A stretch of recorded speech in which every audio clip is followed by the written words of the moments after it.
Well, let's get more from our social affairs correspondent, Jeremy Ball. Jeremy, good evening to you. Nick Rushton talked there about refugees.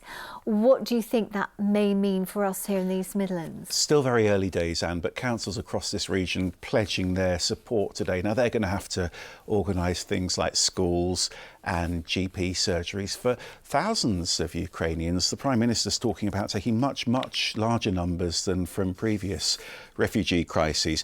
There is one big difference, though, because the East Midlands has had Ukrainian communities like this one for decades. So a lot of these new arrivals will be able to stay with extended families.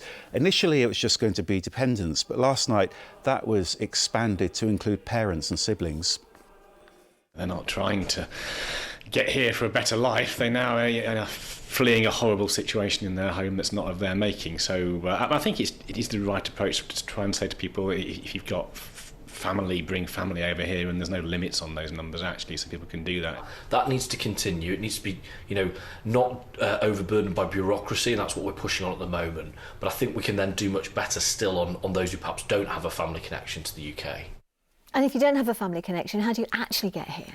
Well, one minister got rather a lot of flack for suggesting Ukrainians could get visas to come and pick fruit. I think what seems to be more likely is an extension of the government's resettlement scheme. That's what council seem to be preparing for at the moment.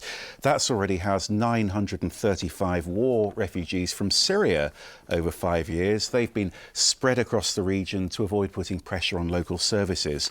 And so far, 167 Afghans have been resettled here in the East Midlands. Hundreds more are waiting in hotels. These are families evacuated from Afghanistan because they worked for British employers. Several hundred more people chose to move to this region from Hong Kong last year. These are overseas British nationals who got out after the Chinese crackdown. Added to that, the East Midlands now has a backlog of over 3,000 asylum cases. These are people who are trying to prove they're genuine refugees. Now, around 2/3 of those eventually succeed, so they'll need to be found accommodation too. And talking about that, where do all these people live? It is a big challenge. There isn't any shortage of properties, many thousands of empty homes here in the East Midlands. The real challenge is finding homes which are available and suitable.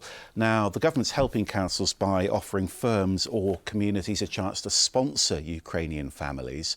Worth saying as well that we're going to be taking far fewer Ukrainian refugees than the country's European neighbours, and that's why Britain's offering help to those neighbouring countries too.